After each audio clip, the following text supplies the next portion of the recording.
Good morning, everyone. Well, we are off on a solo adventure, and I'm very nervous and I'm very excited, and I hope you'll join me. Hi everyone, it's me. My name is Alanna, and I'm a Canadian, but I live here in the UK, and today we are going to the Tower of London. This is part of my solo trip experiment. I hate doing things by myself. I want to get better at it, and thus this challenge has been born. Literally nobody asked me to do this, but I'm doing it anyway. So I am just finishing my coffee. I haven't made much progress, to be completely honest. I am catching a train shortly. I have my bag packed. Tower of London, I think, is largely outside, which kind of made me a bit more nervous because the weather in England, who knows? But they said it was supposed to be kind of nice today. Sunny but cold, I think. So here we are. I've already booked my tickets and we are going. And fun fact, this is the most expensive thing I have done as a solo trip on YouTube. My ticket, £35.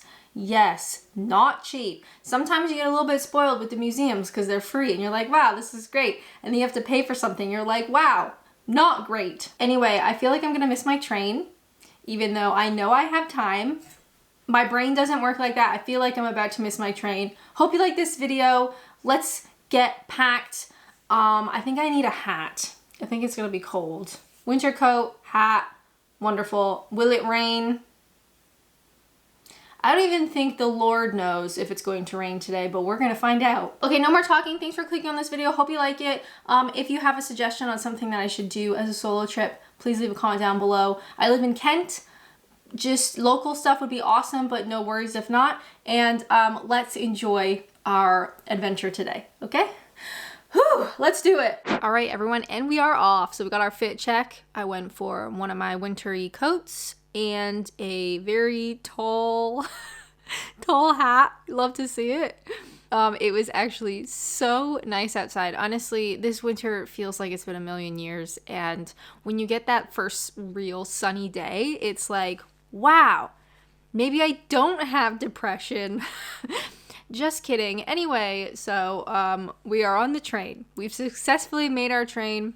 Look at that beautiful blue sky. I cannot believe it. Along with a beautiful blue sky, I'm also very grateful. This video is sponsored by Holafly. Holafly is a global eSIM provider that offers data plans to over 200 destinations. So when you go on holiday, whether you're going to London like myself or you're going abroad, we are going to Greece this year. I'm super excited. Anyway, wherever you are going, rather than wasting time when you're on holiday, when you get to that location, like trying to get a SIM card, Holafly offers eSIMs so you can figure out the plan that you want beforehand. You don't have to waste any time on your holiday faffing about with your phone. All right, does that make sense? It's wonderful. It's as simple as visiting holafly.com. You can search where you're going, you can select the plan that you want, then you can scan a QR code and you're good to go. At this point, I refuse to travel without data. It's not only like frustrating, but sometimes it's nearly impossible. This entire trip, going into London, my train ticket is done with my phone.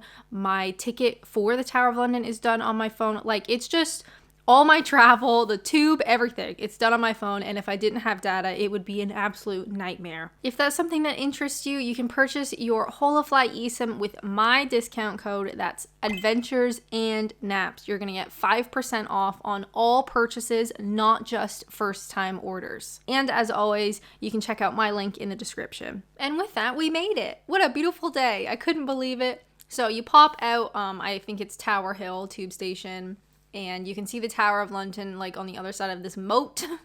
And I started walking. Yeah, this is the wrong way. You don't walk this way. Okay, you're good. Atlanta, you're going the wrong way. It's okay. I figured it out. You go the other way.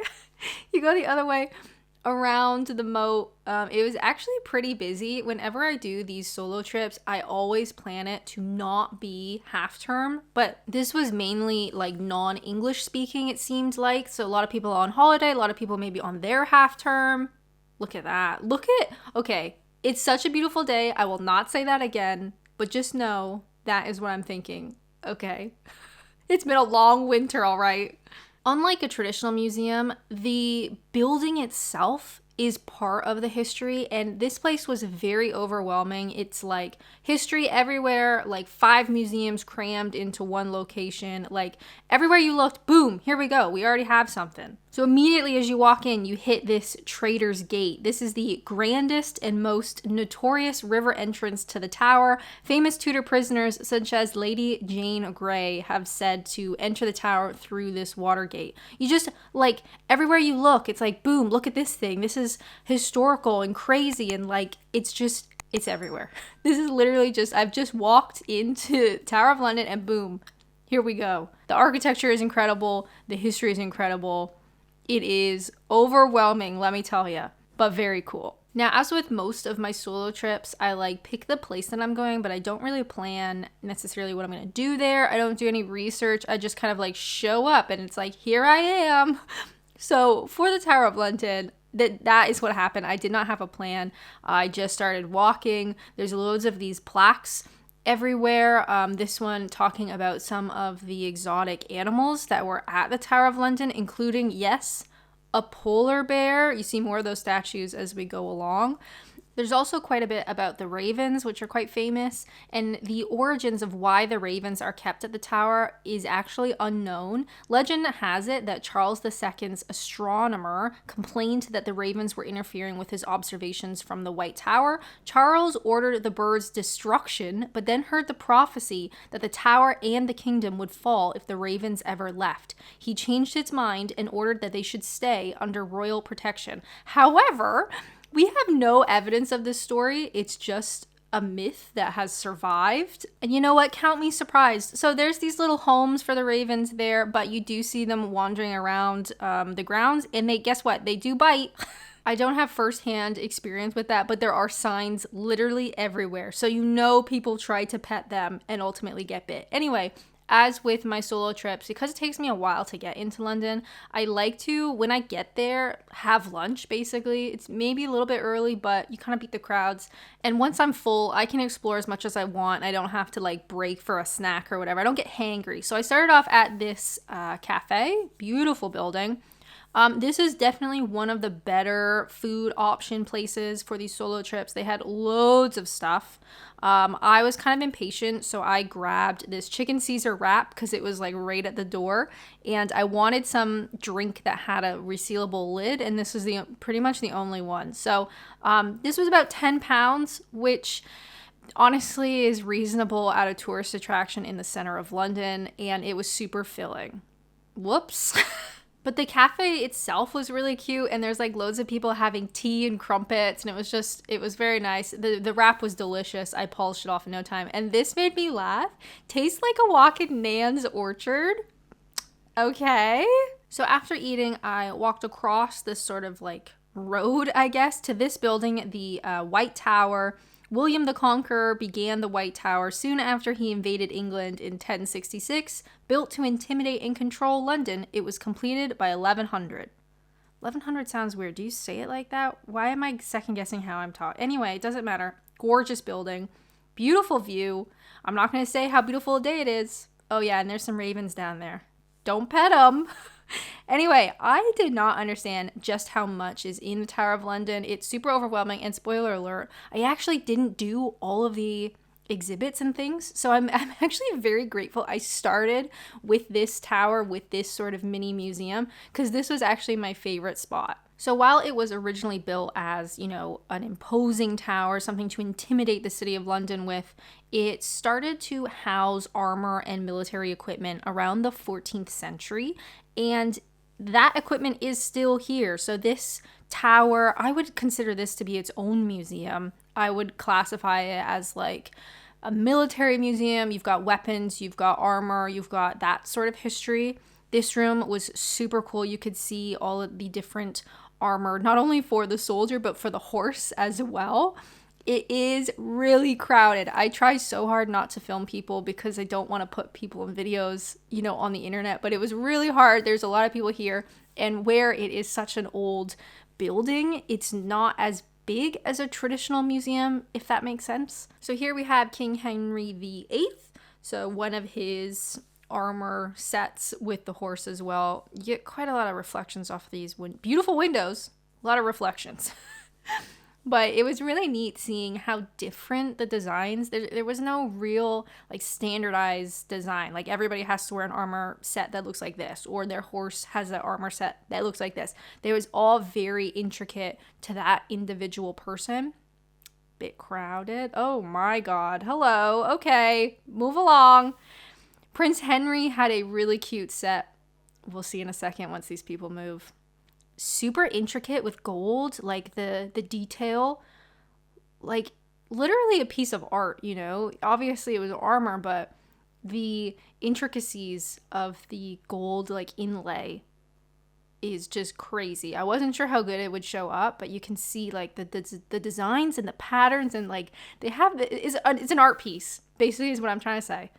A spooky art piece. Next up, we have King Charles I. His set of armor was like mostly gold, whereas the last one had like gold inlay. This is like gold through and through, and the design was so intricate. This one doesn't come up as much, but it was unbelievable.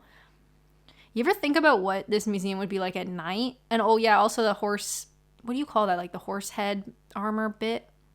Absolutely crazy. Imagine walking around in that. Wild. Into the next room, it just continues. I'm not going to be able to show you everything, obviously. There's a couple of standouts. These I thought were super creepy. So between 1685 and 1688, Tower officials ordered wooden figures with carved heads and hands for the lines of kings, each with a horse statue. Literal jump scare. Can you imagine? Terrifying. This set I thought was really cool. Look at that helmet. So this is the armor of King James II. We're talking around 1686-ish. And his flintlock pistol, which apparently is a rare example of a lavishly decorated holster pistol. Beautiful. I imagine quite heavy to hold that with one hand. Anywho, this room continues. There is so much to see here at the Tower of London in general, but in this like museum itself, we're gonna have to glaze over. Gorgeous room, by the way. Absolutely beautiful. There was one more thing that stood out in this particular section. Well, you just have to see it for yourself. So here we have the Iron Collar of Torment from around 1501 to 1600. They think it's possibly with Henry VIII. And yeah, it's like a torture situation, but the plaque mentions that it could also be used on the necks of scolding or wayward wives.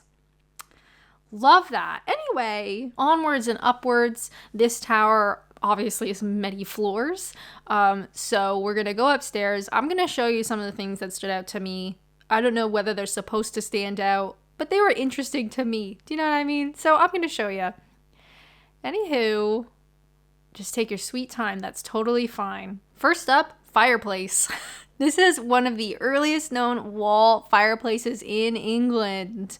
Is that exciting? Next up, this giant book. So this is a ledger of receipts, returns, and issues.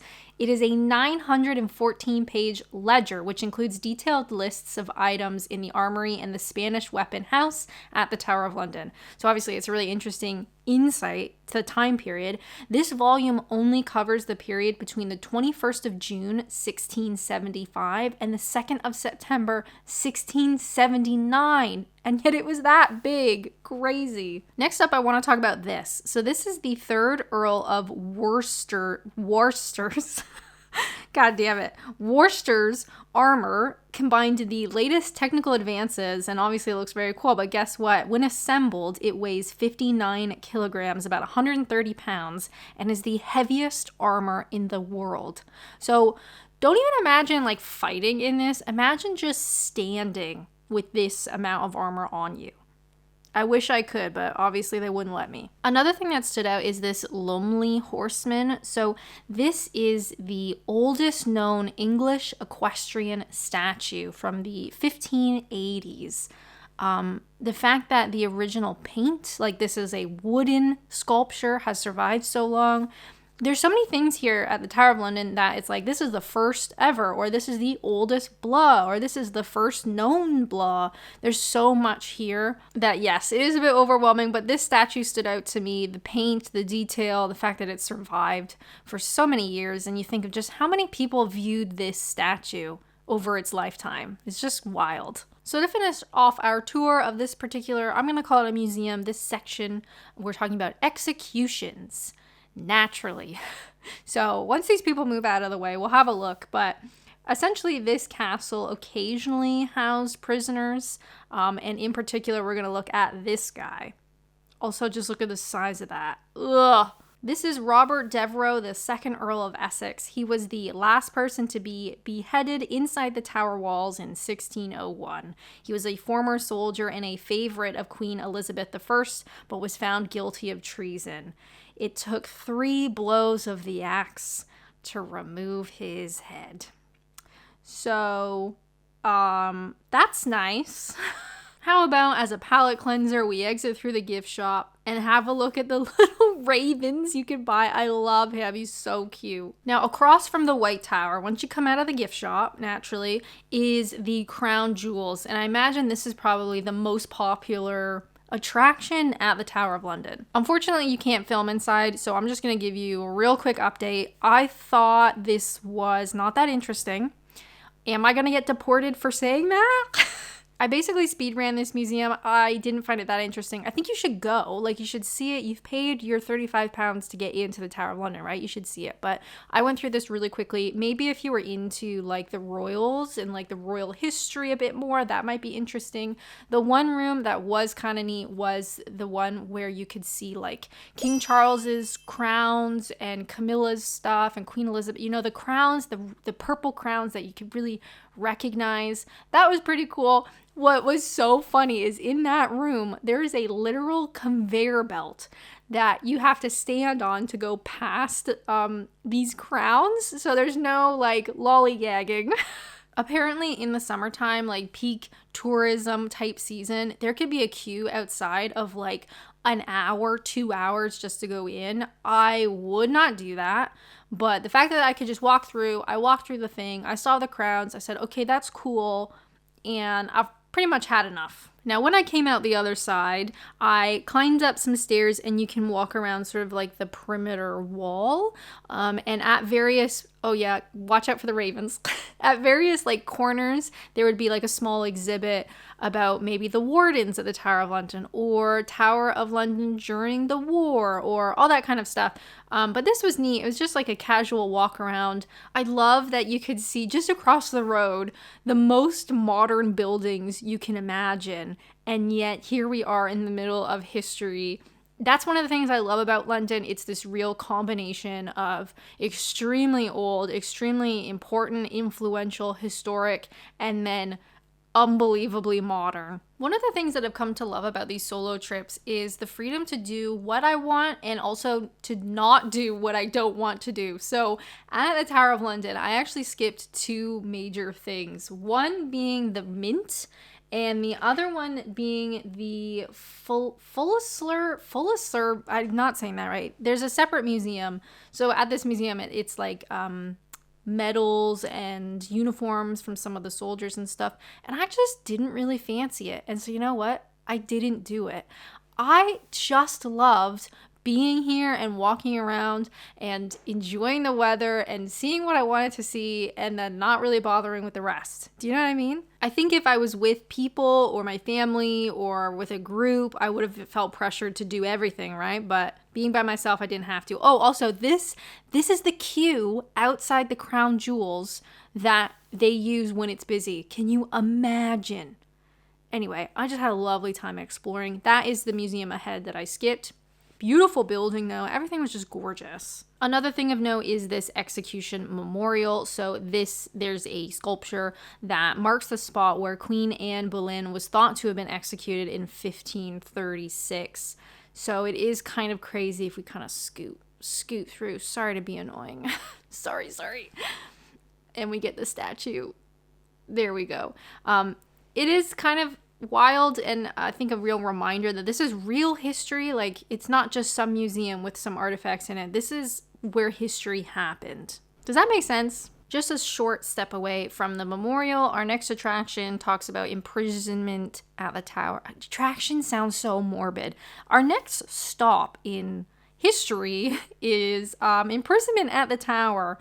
Now, while the tower was never built as a prison, it became a really valuable spot to hold and interrogate captives for 900 years. And as you can see, this whole section is graffiti by various prisoners. Some as simple as people signing their names, some as elaborate as this like art piece.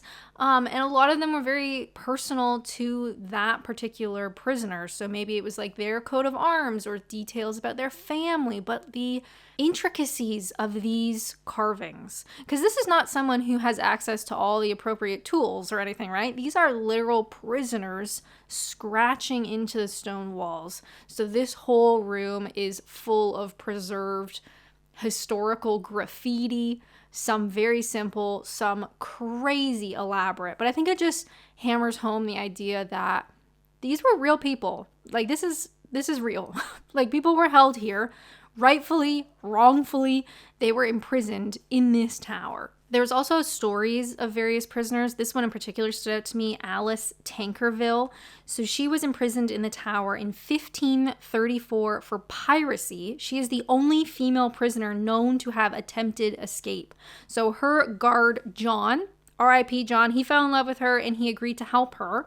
They climbed down a tower to a waiting boat but were caught by guards. John was tortured and executed, but Alice, unfortunately, was sentenced to a pirate's death, which is where you are hung in chains in the Thames at the low water mark and drowned as the river rose. Now, just 22 prisoners have been executed inside the tower walls.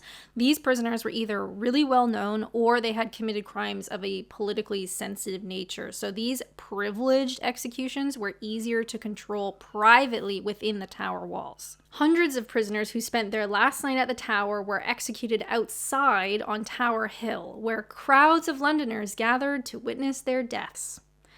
Grim. Now, as a palate cleanser, how about we head outside? Head outside into the light, into the sun, the green grass. Of course, Tower of London has quite a dark history. That's pretty obvious.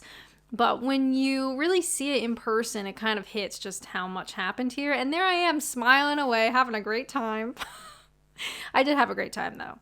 It was very interesting and a little bit overwhelming just because there's just so much. But being on a solo trip, I could decide what I wanted to do and what I couldn't be bothered without overdoing it, you know. Also, a couple of shots of some of the ravens. They were actually like quite massive, but very cute, kind of walking around the grounds. I actually caught one freaking out. I don't know if he was freaking out or if he was having a good time, but have a listen.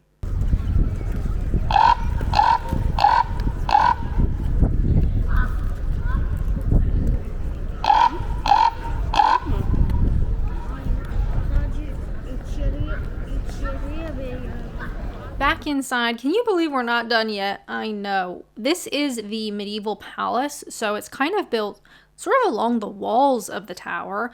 This was done by Edward I and his father, Henry III, so we're talking about sort of 1200-ish. It's really interesting to see sort of like the remnants of people living here, like this fireplace. You can see all the soot from all the fires that they would have had. And if we scoot along into the next room, you can actually see a bedroom. Slowly but surely we'll get there. At this point I was getting pretty tired of reading plaques, so I just walked through and enjoyed the vibes. Do you know what I mean? Anyway, here's the room, so you can kind of imagine what it might have looked like. Which, look at the size of that fireplace. Oh my god. Gorgeous views of the river as well. And through here, this is the Wakefield Tower, one of the oldest parts of the medieval palace, ordered to be built in 1220. But I just like the vaulted ceiling, the arches, the light.